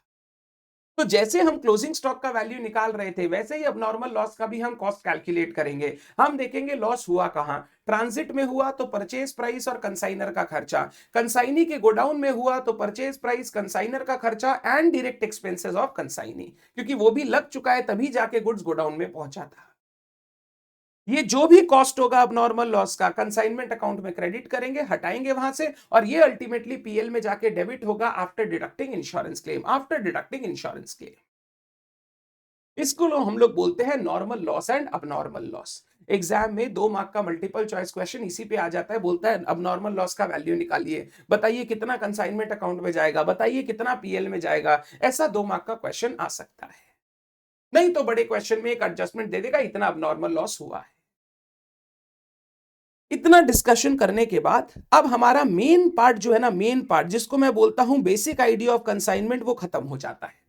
जहां पे हमने कंसाइनर का बुक्स, कंसाइनी का बुक्स, क्लोजिंग स्टॉक का वैल्यूएशन, अब नॉर्मल लॉस ऑफ स्टॉक, ये सारा सीख लिया। ये बेसिक अकाउंटिंग हमारी यहां खत्म हो जाती है। अब हमारे 2 पॉइंट और बचते हैं, एक कमीशन का पॉइंट, एक इनवॉइस वैल्यू का पॉइंट। सबसे पहले कमीशन। कमीशन क्या है सर, कंसाइनर कंसाइनी को ये कमीशन देता है, क्यों, क्योंकि कंसाइनी उसका माल बेच रहा है। तो कंसाइनर कंसाइनी को कमीशन देता है क्योंकि कंसाइनी उसका माल बेचने में उसकी मदद कर रहा है। कंसाइनर के लिए ये जो कमीशन है ये खर्चा है, कंसाइनी के लिए ये कमीशन इनकम है। तो कंसाइनर जब कमीशन की अकाउंटिंग करता है वो कंसाइनमेंट अकाउंट डेबिट कर लेता है, डेबिट कर लेता है, उसके लिए खर्चा है, और कंसाइनी कमीशन अकाउंट को क्रेडिट कर लेता है, उसके लिए इनकम है। तो this is an income for consignee and expense for consignor. Commission 2 type के होते हैं, एक होता है ऑर्डिनरी कमीशन, एक होता है स्पेशल कमीशन। नॉर्मली सेल्स का परसेंटेज जो कमीशन होता है 1% of sales, 2% of sales, 5% of sales, उसको हम लोग बोलते हैं ऑर्डिनरी कमीशन। तो जो जनरल कमीशन होता है परसेंटेज ऑफ नॉर्मल सेल्स पे जो देते हैं, that is known as ordinary commission. तू मेरा माल बेच, मैं तेरे को सेल्स वैल्यू का 5% कमीशन दूंगा, this is ordinary commission. But कभी कभी कंसाइनर स्पेशल कमीशन भी देता है कंसाइनी को, एक्स्ट्रा काम करने के लिए, एक्स्ट्रा एफर्ट्स मारने के लिए कंसाइनर कंसाइनी को कुछ स्पेशल कमीशन देता है, कुछ एक्स्ट्रा इंसेंटिव देता है, जिसको हम लोग बोलते हैं क्या, special commission. This is over and above the ordinary commission. Ordinary तो मिलेगा ही, उसके ऊपर तेरे को थोड़ा और मिलेगा अगर तू थोड़ा एफर्ट्स और मारेगा। 2 टाइप के स्पेशल कमीशन होते हैं, एक ओवर राइडिंग कमीशन, एक डेलक्रेडेयर कमीशन। ओवरराइडिंग कमीशन क्या होता है, एक्स्ट्रा कमीशन जो कंसाइनर कंसाइनी को दे रहा है, कंसाइनर कंसाइनी को दे रहा है ताकि कंसाइनी ज्यादा से ज्यादा माल बेचे, ज्यादा से ज्यादा दाम पर माल बेचे। उसको हम लोग बोलेंगे, अगर तुम 100 रुपया तक माल बेचा तो तेरे को 5% कमीशन देंगे, अगर तू 100 से ऊपर बेचा तो जो एक्स्ट्रा पे बेचेगा उस पर तेरे को 10% और देंगे। हम चाहते हैं कि कंसाइनी मेरे प्रोडक्ट को सेल करने में थोड़ी मेहनत करे, कस्टमर्स को अच्छे से समझाए, ज्यादा से ज्यादा दाम पर मेरा माल बेचे, तो हम उसको एक्स्ट्रा कमीशन देंगे। इसको हम लोग बोलते हैं ओवरराइडिंग कमीशन। या मान लो कंसाइनी कोई नए मार्केट में मेरा प्रोडक्ट लेके जा रहा है और वहां मेरी प्रोडक्ट की सेल कर रहा है, तो हम उसे थोड़ा एक्स्ट्रा कमीशन देते हैं ताकि हम उसको इंसेंटिव दे सके, तू ज्यादा से ज्यादा माल बेच, मैं तेरे को ज्यादा से ज्यादा कमीशन दूंगा। ये जो एक्स्ट्रा कमीशन देते हैं ताकि वो ज्यादा से ज्यादा गुड्स बेचे, हायर प्राइसेस पे बेचे, that is known as overriding commission. Del credere commission क्या होता है? नॉर्मली क्या होता है, कंसाइनी कंसाइनर का माल बेचा, फिर कंसाइनर जो पैसा है डेटर से पैसा लेना है वो कंसाइनर का जिम्मेदारी होता है। कंसाइनर का जिम्मेदारी है कि वो डेटर से पैसा कलेक्ट करे। अगर डेटर बैड डेट कर देता है तो कंसाइनर का नुकसान हो जाता है। कंसाइनर देखता है क्योंकि कंसाइनी को कमीशन से मतलब है, तो वो ज्यादा से ज्यादा सेल कर रहा है, वो ऐसे ऐसे लोगों को माल बेच रहा है जो बाद में पैसा ही नहीं दे रहे हैं, तो कंसाइनर कंसाइनी को बोलता है रुक जा भाई, तेरे को क्रेडिट सेल करना है कर, मेरे को प्रॉब्लम नहीं है, बट अच्छे लोगों को कर। तू एक काम कर, मैं तेरे को 2% एक्स्ट्रा कमीशन दूंगा, 5 तो तेरे को मिलता ही है, 2% और दूंगा। तू अपने डेटर से पैसा कलेक्ट करके लेके आएगा। अगर पैसा कलेक्ट करके ले आया तो वो मुझे दे देना, मैं तेरे को 2% एक्स्ट्रा कमीशन तो दे ही रहा हूं। अगर नहीं भी कलेक्ट हुआ तो तेरे को अपने पॉकेट से वो पैसा भरना पड़ेगा। यानी अगर अब कोई बैड डेट होता है तो मैं बियर नहीं करूंगा, बैड डेट तुझे बियर करना पड़ेगा। तो जो एक्स्ट्रा कमीशन कंसाइनी को हम दे रहे हैं ताकि हम responsibility of collection and risk of bad debt उस पर ट्रांसफर कर सके, उसको हम लोग बोलते हैं डेल क्रेडेर कमीशन। ये सब कमीशन क्वेश्चन में बताए तभी आप अलग से करोगे, नहीं बताए तो वो फिर नॉर्मल कमीशन है, ऑर्डिनरी कमीशन है, ये सब क्वेश्चन में अलग से बताएगा। सर ये सब जो कमीशन है ये किस पर कैलकुलेट होगा? अगर क्वेश्चन में बता दिया 2% ऑफ इसका, 3% ऑफ इसका, तो उस पर कैलकुलेट होगा। कुछ नहीं बताया तो सारे कमीशन आप हमेशा कैलकुलेट करना टोटल सेल्स पर। जो भी टोटल माल बेचा है उस पर ही उसको मिलेगा ऑर्डिनरी कमीशन, उसी पर उसको मिलेगा ओवरराइडिंग, उसी पर उसको मिलेगा डेल क्रेडेर कमीशन। तो क्वेश्चन अगर साइलेंट हो, वो ये ना बताए कि किस दाम पे कमीशन देना है, तो आप हमेशा टोटल सेल्स पर कमीशन दोगे। अब कमीशन की अकाउंटिंग क्या होगी सिखा दिया। कंसाइनर क्या लिखेगा? Consignment account debit to consignee.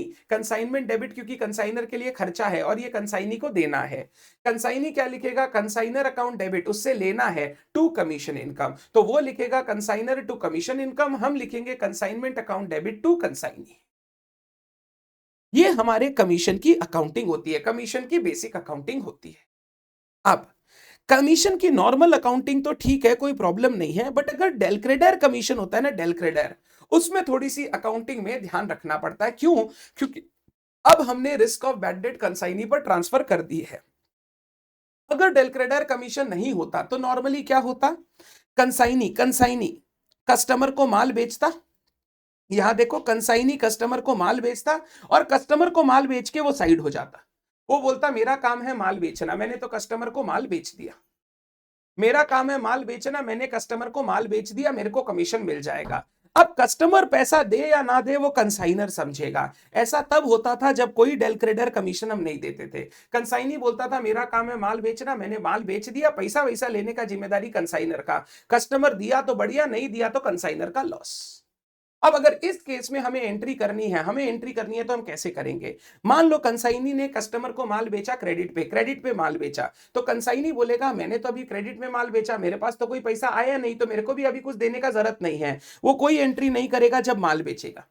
But consignor बोलेगा माल बिक गया है तो मुझे तो इनकम रिकॉर्ड करनी पड़ेगी, मैं एंट्री करूंगा। सुनना, debtor account debit to consignment account. Consignment account क्योंकि मेरी इनकम है सेल्स, डेटर अकाउंट डेबिट क्योंकि मेरे को डेटर से पैसा लेना है। Debtor account debit to consignment account, कौन एंट्री कर रहा है? कंसाइनर। कंसाइनर एंट्री कर रहा है, इसी को फिक्र है कि डेटर से पैसा आएगा कि नहीं। कंसाइनी को अभी कोई फिक्र नहीं है क्योंकि कंसाइनी ने माल बेचा है बट उसके पास पैसा नहीं आया, तो उसका कोई रिस्पॉन्सिबिलिटी नहीं है कंसाइनी को, कंसाइनर को कुछ देने का। इसके बाद जब डेटर पेमेंट करेगा कंसाइनी को, डेटर पैसा दे रहा है कंसाइनी को, अब कंसाइनी को पैसा मिला, कंसाइनी एंट्री करेगा कैश अकाउंट डेबिट, ये पैसा मेरे को कंसाइनर को देना है, to consignor, cash account debit to consignor. Consignor entry करेगा, डेटर ने पैसा दे दिया तो डेटर अकाउंट क्रेडिट, बट अब ये पैसा किसके पास है? कंसाइनी, तो कंसाइनी से लेना है, consignee account debit to consignment debtor, तो ये एंट्री करेगा consignee account debit to consignment debtor, ये एंट्री करेगा cash account debit to consignor. तो वो कंसाइनर को क्रेडिट तभी करेगा जब उसके पास कलेक्शन आएगा, अगर कलेक्शन नहीं आएगा तो वो बोलेगा मेरा जिम्मेदारी है ही नहीं, पैसा आप कलेक्ट कीजिए, मेरे को मेरा कमीशन दे दीजिए। तो जब डेल क्रेडर कमीशन नहीं होता है, कंसाइनी बोलता है क्रेडिट सेल में मेरी जिम्मेदारी नहीं है पैसे लाने की, वो आपकी जिम्मेदारी है, आप अपने बुक्स में डेटर रिकॉर्ड कीजिए, पैसा आ गया तो आप मेरे से ले लीजिएगा, नहीं आया तो आप समझिएगा। मान लीजिए बैड डेट हो जाए, अगर बैड डेट हो जाए तो ये रिस्क किसका? कंसाइनर का रिस्क। तो वो एंट्री करेगा consignment account debit to debtor, debtor खत्म कर देगा और कंसाइनमेंट अकाउंट में लॉस रिकॉर्ड कर लेगा। Consignment account debit to debtor, ये बैड डेट का लॉस हो गया। कंसाइनी को कोई मतलब नहीं है क्योंकि उसने तो माल बेच दिया, पैसा आए नहीं आए ये कंसाइनर समझेगा। तो कंसाइनी एंट्री करेगा कुछ नहीं, कंसाइनर एंट्री करेगा कंसाइनमेंट अकाउंट डेबिट, ये लॉस है, टू कंसाइनमेंट डेटर, लॉस है तो कंसाइनमेंट अकाउंट डेबिट कर दिया और डेटर खत्म कर दिया। बट वहीं अगर डेल क्रेडिटर कमीशन हो, अगर डेल क्रेडिटर कमीशन हो तो यहां पे कंसाइनी कस्टमर को माल बेचेगा, बट कस्टमर को माल बेच के वो भाग नहीं पाएगा, उसको यहीं खड़ा रहना पड़ेगा। मैंने उसको डेल क्रेडिटर कमीशन दिया है, अब उसकी जिम्मेदारी है वो कस्टमर से पैसा लाएगा और मुझे देगा। अगर कस्टमर पैसा दे दिया तो वेल एंड गुड, नहीं दिया तो कंसाइनी मुझे अपने पॉकेट से देगा। यानी अब बैड डेट जो होगा वो कंसाइनी बियर करेगा, वो हम बियर नहीं करेंगे। अब जब कंसाइनी माल बेचेगा तो सुनना, कंसाइनी माल बेचेगा तो कंसाइनी अब एंट्री करेगा। कंसाइनी बोलेगा मेरे को डेटर से पैसा लेना है, कंसाइनर को पैसा देना है, तो debtor account debit to consignor, debtor से पैसा लेके कंसाइनर को देना है।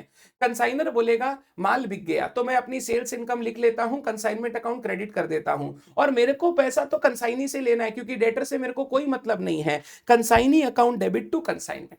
तो अब डेटर ये रिकॉर्ड नहीं करेगा, अब डेटर ये रिकॉर्ड करेगा क्योंकि जिम्मेदारी इसकी है पैसे लाने की। जब डेटर से पैसा आएगा तो ये एंट्री करेगा cash account debit to debtor, cash account debit to debtor, मेरे को डेटर से पैसा मिल गया। ये कुछ नहीं लिखेगा क्योंकि ये बोल रहा है कंसाइनी से मेरे को बाद में पैसा मिलेगा, उसने तो कंसाइनी को ऑलरेडी डेबिट कर रखा है, तो ये कोई एंट्री पास नहीं करेगा। अगर बैड डेट हो गया तो कंसाइनर बोलेगा मेरे को कोई मतलब नहीं है, कंसाइनी बोलेगा यार नुकसान हो गया, डेटर ने बैड डेट कर दिया, तो वो एंट्री करेगा bad debt account debit to debtor, bad debt account debit to debtor. और मेरा कमीशन इनकम आ रहा था, अब कुछ बैड डेट हो गया तो मेरा नेट इनकम कम हो जाएगा। मैंने इस बिजनेस से कुछ कमाया बट कुछ कस्टमर ने पैसा मार लिया तो वो अब मेरा नुकसान हो गया। ये जो बैड डेट है ये वो अपनी कमीशन इनकम से एडजस्ट कर लेगा और जो नेट कमीशन है वो अपने पीएल में इनकम की तरह दिखाएगा। वो एंट्री करेगा commission account debit to bad debt, commission account debit to bad debt, उसकी कमीशन इनकम कम हो जाएगी और बची हुई कमीशन इनकम वो पीएल में ले जाएगा। तो वो एंट्री करेगा commission account debit to bad debt और नेट कमीशन इनकम पीएल में जाएगी। तो अब मैंने क्या किया? कुछ नहीं, कंसाइनी को बीच में रख दिया, बोला तू यहां से हिलेगा नहीं, डेटर से पैसा ला, मुझे पैसा दे, डेटर से पैसा आया तो वही भेज देना, नहीं आया तो अपने पॉकेट से निकाल के देना। अब अगर बैड डेट हुआ तो वो रिस्क तेरा है, वो रिस्क तेरा है। ये जो पोर्शन है ना, ये बहुत लॉजिकल पोर्शन है। एग्जाम में मेरे हिसाब से इंस्टीट्यूट कभी भी पूछ सकता है क्योंकि बहुत लॉजिकल है। हाउएवर इतना ज्यादा एग्जाम में आता नहीं, और आता है तो लेजर बनाने आता है। हमारे लिए लेजर में सिंपली रहेगा, अगर मैं कंसाइनर का बुक्स बना रहा हूं, अगर डेल क्रेडिटर कमीशन नहीं है तो बैड डेट हुआ है तो हम कंसाइनमेंट अकाउंट में बैड डेट डेबिट साइड में लॉस बोल के दिखा देंगे। और अगर डेल क्रेडिटर कमीशन है, बैड डेट हुआ है, तो कंसाइनर को बैड डेट से कोई मतलब नहीं है, हम कंसाइनमेंट अकाउंट में नहीं दिखाएंगे। तो नॉर्मल जब हम लोग कंसाइनर की अकाउंटिंग करेंगे, अगर डेल क्रेडिटर कमीशन है तो बैड डेट लिखना नहीं है, अगर डेल क्रेडिटर कमीशन नहीं है तो कंसाइनमेंट अकाउंट में बैड डेट का लॉस आ जाएगा। बस इतना ही याद रखना है आपको। इसके बाद मेरा इस चैप्टर का लास्ट पॉइंट जो बचता है वो पॉइंट बचता है इनवॉइस वैल्यू का। जो लास्ट पॉइंट बचता है वो पॉइंट बचता है इनवॉइस वैल्यू का। इनवॉइस वैल्यू का कॉन्सेप्ट क्या बोलता है? कंसाइनर कंसाइनी को माल भेजता है ताकि कंसाइनी आगे कस्टमर को बेच पाए। कंसाइनर जब भी कंसाइनी को माल भेजेगा वो कभी भी गुड्स का एक्चुअल कॉस्ट कंसाइनी को नहीं बताएगा। वो जब माल भेजता है तो वो एक प्रोफोर्मा इनवॉइस भेजता है। प्रोफोर्मा इनवॉइस में वो कभी मेंशन नहीं करेगा कि गुड्स का कॉस्ट क्या है। वो बोलेगा भाई कंसाइनी, तेरे को गुड्स के कॉस्ट से कोई मतलब नहीं है, मैंने वो गुड्स 100 में खरीदा हो, 80 में खरीदा हो, 50 में खरीदा हो, तेरे को मतलब नहीं है। मैं तेरे को बोल रहा हूं ये माल कम से कम 120 पे कस्टमर को बेचना, तभी मेरे पड़ता पड़ेगा, नहीं तो मेरे फायदा नहीं है। तो ये वो क्या बताता है? एक मिनिमम सेलिंग प्राइस कंसाइनी को बता देता है कि इस दाम पे तेरे को माल बेचना है, इतना या इससे ऊपर, इससे नीचे मत बेचना, नहीं तो हमको नुकसान हो जाएगा। ये जो प्राइस कंसाइनर कंसाइनी को बताता है जिसमें उसको गुड्स कम से कम दाम पे सेल करना है, इतने से कम में सेल करना है, इसको हम लोग बोलते हैं इनवॉइस प्राइस। नॉर्मली ये इनवॉइस प्राइस कैसे होता है? जो परचेज प्राइस लगा कंसाइनर का, उस परचेज प्राइस के वो ऊपर एक परसेंटेज प्रॉफिट जोड़ लेता है, 10%, 15%, 20%, और वो प्राइस बता देता है कंसाइनी को जितना दाम में उसको कम से कम माल बेचना है। ये जो परचेज प्राइस के ऊपर हम प्रॉफिट ऐड करके, लोडिंग ऐड करके कंसाइनी को बताते हैं, इसी को हम बोलते हैं कॉन्सेप्ट ऑफ इनवॉइस प्राइस। ध्यान रखना, सिर्फ परचेज प्राइस पे ऐड करता है। कंसाइनर अपने खर्चे वगैरह पे अलग से कमीशन, अलग से लोडिंग ऐड नहीं करता है, वो सिर्फ परचेज प्राइस पे करता है, क्योंकि वो नहीं चाहता कि एक्चुअल परचेज प्राइस कंसाइनी को पता चले। अगर उसको पता चल गया तो कल से वो हमारा एजेंट नहीं रहेगा। वो क्या करेगा, वो जाएगा, यही गुड्स खरीदेगा और ये गुड्स खरीद के पूरा का पूरा कस्टमर को बेचेगा। वो देख रहा है हम एजेंट की तरह बेच रहे हैं तो 10 रुपया कमा रहे हैं, जबकि नॉर्मली अगर गुड्स लाके बेचेंगे तो 50 रुपया हर यूनिट पे कमाएंगे, तो वो मेरा एजेंट रहेगा ही नहीं। इसीलिए हम उसको गुड्स का एक्चुअल कॉस्ट नहीं बताना चाहते, उसको हम कॉस्ट के ऊपर थोड़ा सा प्रॉफिट जोड़ के लोडिंग ऐड करके उसको बताते हैं और उसको बोलते हैं तेरे को कम से कम इतना या इससे ज्यादा दाम पे माल बेचना पड़ेगा। इसको बोलते हैं कॉन्सेप्ट ऑफ इनवॉइस वैल्यू। आपको क्वेश्चन की पहली लाइन में दिख जाएगा, कंसाइनर कंसाइनी को गुड्स भेज रहा है 20% प्रॉफिट ऑन कॉस्ट ऐड करके। पहले लाइन पे ही वो आपको बता देगा कि लोडिंग का कॉन्सेप्ट है या नहीं है। अगर इनवॉइस वैल्यू का कॉन्सेप्ट हो तो सर हमें अकाउंटिंग में क्या करना है, कुछ नहीं, एकदम सिंपल। तुम जब कंसाइनमेंट अकाउंट में गुड्स वगैरह लिखोगे, जैसे to goods sent on consignment, तुम ये goods sent on consignment invoice price पर लिखना, क्योंकि कंसाइनी से जो इंफॉर्मेशन आएगी जिसकी बेसिस पे अकाउंटिंग होगा वो सब इनवॉइस प्राइस पे होगा। तुम goods sent on consignment, abnormal loss, closing stock, ये सारे फिगर तुम लिखोगे कौन से प्राइस पर, इनवॉइस प्राइस पर, प्रॉफिट ऐड करके। और कुछ मत करना, आप सही प्रॉफिट कैलकुलेट करने के लिए ऑपोजिट साइड में लोडिंग हटाते जाना। मान लो 100 का गुड्स 120 पे भेजा, तो to goods sent on consignment 120, by loading, by goods sent on consignment loading 20 रुपया, बाई अबनॉर्मल लॉस मान लो 120, तो टू उसका लोडिंग, टू अबनॉर्मल लॉस का लोडिंग 20 रुपया, बाई क्लोजिंग स्टॉक मान लो 120, टू क्लोजिंग स्टॉक का लोडिंग 20 रुपया। क्लोजिंग स्टॉक के लोडिंग को हम लोग स्टॉक रिजर्व बोलते हैं, स्टॉक रिजर्व। तो तुमको कुछ नहीं करना, जितना भी तुम्हारा गुड्स का अकाउंटिंग हो रहा है कंसाइनमेंट अकाउंट में, चाहे गुड्स सेंट ऑन कंसाइनमेंट, चाहे अबनॉर्मल लॉस, चाहे क्लोजिंग स्टॉक, एक बार इनवॉइस वैल्यू पे दिखाना और ऑपोजिट साइड में उसकी लोडिंग एलिमिनेट कर देना। तो to goods sent on consignment invoice price, opposite side में by goods sent on consignment loading, by abnormal loss invoice price, to abnormal loss loading, by closing stock invoice price, to closing stock reserve loading. ये करते ही तुम्हारा goods invoice price से अपने आप cost पे आएगा, cost से जब सेलिंग प्राइस कंपेयर करोगे तो अपने आप प्रॉफिट आ जाएगा।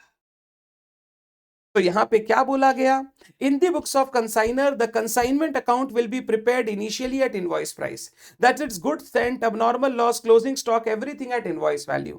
At the end, while calculating profit, we will eliminate the loading element from all invoice prices to get actual cost and actual profit. तो सारा good sent on consignment invoice price, abnormal loss invoice price, closing stock invoice price, और opposite side में सबका loading eliminate कर देना।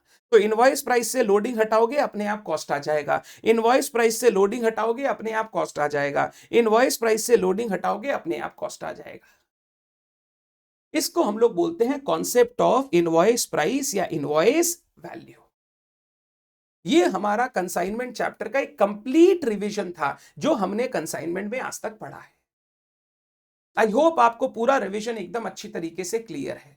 Clear है तो जरूर लिखना कमेंट में, सो दैट मेरे को पता चले मेरी बोली हुई बात आप लोगों को समझ में आ रही है, आप लोगों को हेल्प कर रही है।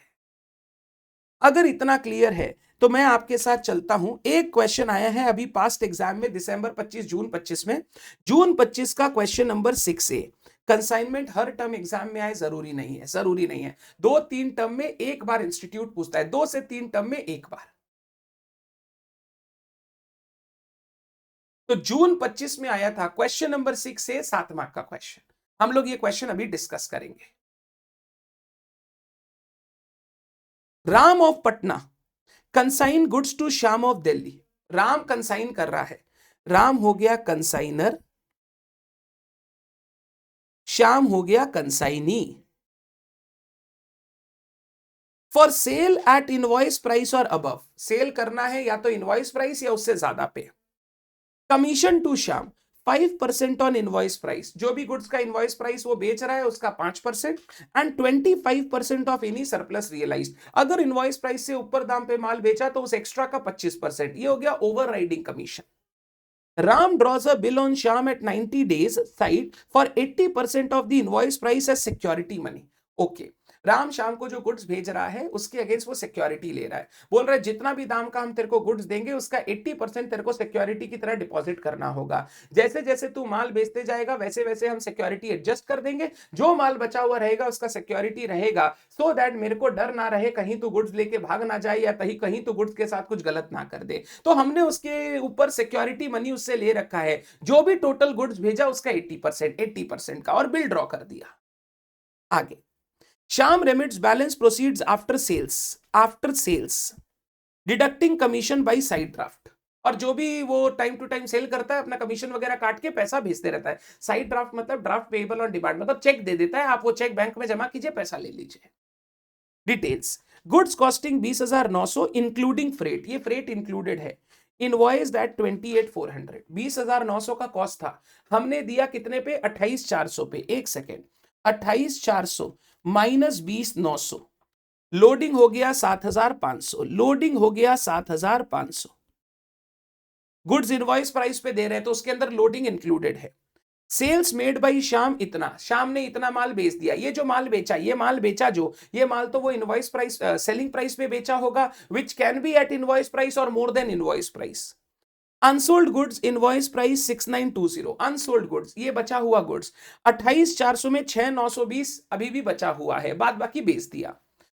ओरिजिनल कॉस्ट इसका है 5,220, माल कॉस्ट है 5,220, इनवॉइस प्राइस 6,920, तो इसके अंदर लोडिंग का एलिमेंट है, लोडिंग का एलिमेंट है 6,920 माइनस 5,220, 1,700।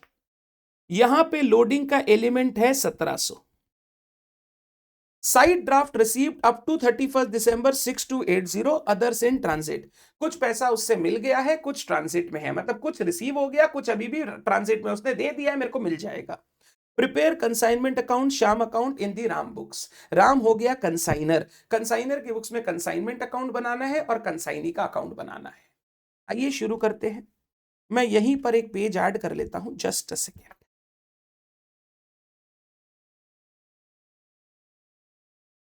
चलिए, क्वेश्चन 6A, जून 25।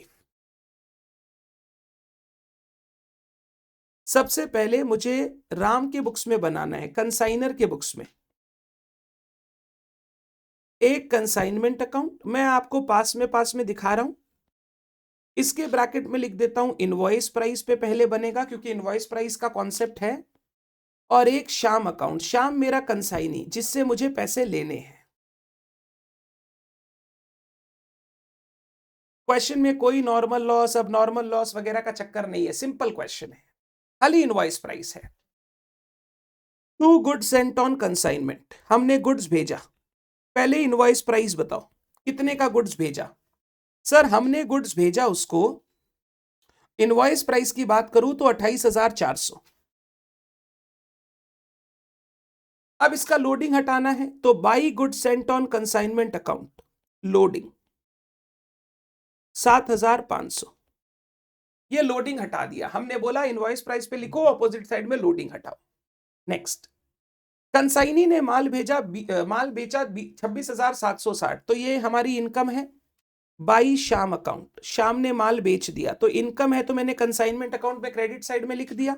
सेल्स 26,760, ये पैसा शाम से लेना है, तो शाम के अकाउंट में डेबिट टू कंसाइनमेंट अकाउंट, पैसा लेना है तो वो मेरा डेटर, डेबिट कर दो 26,760।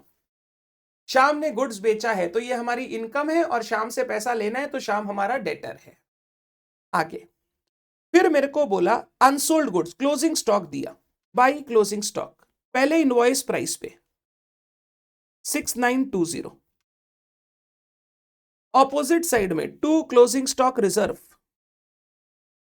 6,920 माइनस 5,220, 1,700, 6,920 माइनस 5,220, 1,700। और क्या दिया है, फिर कुछ पैसा वो रेमिट कर दिया, रेमिट कर दिया, डेटर से पैसा मिलता है तो bank account debit to debtor, by bank account. अभी तक मेरे को उससे मिल गया 6,820, नहीं 6,280, ये ड्राफ्ट अभी तक रिसीव हो गया 6,280। साथ ही साथ बोला था उसने मेरे को सिक्योरिटी डिपॉजिट दिया है, मैंने एक बिल ड्रॉ कर दिया security deposit 80% of the invoice price. मेरा इनवॉइस प्राइस है 28,400, इसका 80% का मैंने बिल ड्रॉ किया। 22,720 बिल ड्रॉ किया, तो journal entry bill receivable account debit to Shyam, तो बाई बिल रिसीवेबल मैंने बिल ड्रॉ कर दिया 22720, 28,400 का 80%, टोटल गुड्स का 80% का बिल ड्रॉ कर दिया उस पे एज सिक्योरिटी, ताकि वो गुड्स लेकर भाग भी जाए तो मेरा नुकसान ना हो, मैं बचा सकूं अपने आप को। तो bill receivable account debit to Shyam. Done. अब मैं कमीशन कैलकुलेट करता हूं। पहले वर्किंग नोट 1 कमीशन, मेरे को बताओ total sale value of goods, sale value of goods कितने में माल बेचा, 26760, ये टोटल सेल वैल्यू है 26760। Invoice price of goods sold, जो माल बेचा उसका इनवॉइस प्राइस। सर ये कैसे पता चलेगा? सिंपल, तेरे पास टोटल गुड्स आया कितना था, 28,400 इनवॉइस प्राइस, इसमें से अनसोल्ड स्टॉक है 6920, ये अनसोल्ड है, अनसोल्ड, तो बाद बाकी बिक गया। 28,400 माइनस 6920, 28,400 माइनस 6920, 21,480। जो माल बेच दिया उसका इनवॉइस प्राइस निकल गया 21,480। अब कमीशन बोला है 5% up to invoice price, 5% on invoice price, तो इनवॉइस प्राइस क्या है 21,480, इसका 5%, और 25% ऑफ एनी सरप्लस रियलाइज्ड, जो ज्यादा रियलाइज हुआ, तो सरप्लस हुआ 26,760 माइनस 21,480। इनवॉइस प्राइस था 21,480, उसने बेचा 26,000 में, तो 5,000 एक्स्ट्रा में बेचा, इसका 25%, इसका 25%, सरप्लस का 25%, तो इनवॉइस प्राइस तक का 5%, उसके ऊपर 25%, 21,480 का 5% और 26,760 माइनस 21,480 का 25%, टोटल आ रहा है 2394, 2394। एक बार चेक कर लेना, अप टू इनवॉइस प्राइस 5% और उसके ऊपर जितना भी आएगा उस पर 25%, 2394, यही आ रहा है कमीशन। तो ये कमीशन जो आ रहा है ये हमारे लिए खर्चा टू श्याम अकाउंट, कमीशन 2394, और उसके लिए बाई कंसाइनमेंट अकाउंट आ गया उधर, डबल एंट्री 2394, उसको पैसा मिलेगा, उसको पैसा मिलेगा। क्वेश्चन खत्म हो चुका है। पहले आराम से शांति से कंसाइनमेंट अकाउंट को बंद करता हूं। 7,500 plus 26,760 plus 6,920, 41,180 minus 28,400 minus commission minus stock reserve 1,700, तो मेरा नेट प्रॉफिट जो पीएल में जाएगा 8686, ये मेरा प्रॉफिट पीएल में जाएगा 8686। इनकम माइनस खर्चा किया, प्रॉफिट पीएल में चला जाएगा। अब यहां पे थोड़ा ध्यान से, क्या कंसाइनी ने सारा माल बेच दिया? नहीं सर, कुछ माल अभी भी बचा है। जो माल अभी भी उसके पास बचा है उसका जो सिक्योरिटी मनी है वो अभी हिसाब नहीं होगा, वो मैं कंसाइनी को बोलूंगा ये पैसा तेरा मेरे पास रहेगा, ये अभी मैं हिसाब नहीं करूंगा। ये उसने जो पैसा दे रखा है उसे मुझे अपने पास रखना पड़ेगा, ये मैं पैसा उसको अभी नहीं अलाउ करूंगा। तो मैं कैलकुलेट करूंगा क्लोजिंग बैलेंस। ये जो वो एडवांस दे रखा है, जो वो एडवांस दे रखा है वो मेरे लिए एक तरीके से लाइबिलिटी है। लाइबिलिटी का closing balance to balance CD next year by balance BD. 6920 का माल अभी भी मेरे पास है, अभी भी उसके पास है। इसका 80% जो मेरा सिक्योरिटी मनी था वो मैं अभी एडजस्ट नहीं होने दूंगा, ये अमाउंट मैं अभी एडजस्ट नहीं करूंगा। नॉर्मली क्या करते हैं, जितना सेल माइनस जितना उसको देना है, नेट जो है पैसा उससे ले लो, बट यहां पे एक सिक्योरिटी मनी है, मैंने उस पर बिल ड्रॉ किया था 22,720 का एज सिक्योरिटी। अब ये टोटल गुड्स का 80% था, अभी भी कुछ गुड्स कंसाइनी के पास है जो बिका नहीं है, तो उसका जो 80% है मैं यहां पे रख लूंगा, ये मैं अभी एडजस्ट नहीं करूंगा क्योंकि ये माल अभी तक बिका नहीं है, उसने अभी तक उसका हिसाब नहीं किया। जब माल बिक जाएगा वो पैसा भेज देगा, उस समय मैं एडजस्ट करके नेट पैसा उससे ले लूंगा। तो अभी क्योंकि पूरा माल बिका नहीं है तो मैं पूरा सिक्योरिटी मनी एडजस्ट नहीं करूंगा। जो बिक गया उसका एडजस्ट हो गया, जो बच गया उसका मेरे को यहां पर अभी भी सिक्योरिटी मनी रखना पड़ेगा। अब जो अमाउंट है ये आ जाएगा बाई ड्राफ्ट इन ट्रांसिट। ये पैसा उसने भेज दिया, अभी मेरे को मिला नहीं। कुछ पैसा मेरे को मिल गया 6280, कुछ पैसा बाकी है। कितना बाकी है? 26760 प्लस 5536 माइनस 22720 माइनस 6280 माइनस 2394। 902 रुपया का ड्राफ्ट ट्रांजिट में। 902 रुपए का ड्राफ्ट ट्रांजिट में, ये समझना बहुत जरूरी है। अगर ये एडजस्ट नहीं करोगे तो तुमको ऐसा लगेगा कंसाइनी को पैसा देना, कंसाइनी से लेना नहीं है, कंसाइनी को देना है, क्योंकि तुम्हारा बैलेंसिंग फिगर डेबिट साइड में आएगा कि भाई कंसाइनी को मुझे पैसा देना है। अब अगर कंसाइनी को देना नहीं है, कंसाइनी से लेना है। जितना उसको माल दिया था उसका 80% उससे सिक्योरिटी लिया था, तो जो माल अभी तक बिका नहीं है उसका सिक्योरिटी मैं यहां पर एडजस्ट करके रखूंगा कि भाई ये पैसा बाद में एडजस्ट होगा। ये अभी मैं एडजस्ट नहीं करूंगा क्योंकि माल तुम्हारे पास है, तुम कभी भी इसको लेके भाग सकते हो। तो इस पैसे को छोड़ के बाद बाकी जो अमाउंट है तुम एक बार मुझे पेमेंट कर दो, रेमिट कर दो। इसको बोलते हैं security against consignment. Security against, एक होता है एडवांस अगेंस्ट कंसाइनमेंट कि भैया मैंने कंसाइनमेंट भेजा तुम एडवांस दे दो, तो जो टोटल तुम सेल करोगे ईयर एंड तक उससे ये एडवांस माइनस करके बैलेंस पैसा हम तुमसे ले लेंगे। एक होता है सिक्योरिटी। सिक्योरिटी उतना ही एडजस्ट होता है जितना माल बिका। अगर कुछ माल अभी भी कंसाइनी के पास है तो उसका सिक्योरिटी एडजस्ट नहीं होगा, वो सिक्योरिटी क्लोजिंग बैलेंस पड़ा रहेगा, वो नेक्स्ट ईयर एडजस्ट होगा जब माल बेचा जाएगा, ताकि मेरे को कोई डर ना हो, कंसाइनी मेरा पैसा लेके ना भाग सके, मेरा माल लेके ना भाग सके। तो ये ध्यान रखना है। This was important point. इस क्वेश्चन का सबसे अच्छा पॉइंट सिर्फ यही था, सिर्फ यही था। बाद बाकी क्लोजिंग स्टॉक वगैरह सब कुछ पहले से दिया हुआ था, लोडिंग वोडिंग भी सब कुछ दिया हुआ था। खाली अच्छा बात था ये जो मेरा सिक्योरिटी है वो सिक्योरिटी कुछ एडजस्ट हो जाएगा, कुछ बचा हुआ रहेगा। कितना बचा हुआ रहेगा? जो माल बचा हुआ है क्लोजिंग स्टॉक उसका 80% मुझे सिक्योरिटी अभी भी रखना पड़ेगा। Done? I hope this is clear to you. Thank you so much everyone for your time. See you soon. Bye bye. Tata. All the best.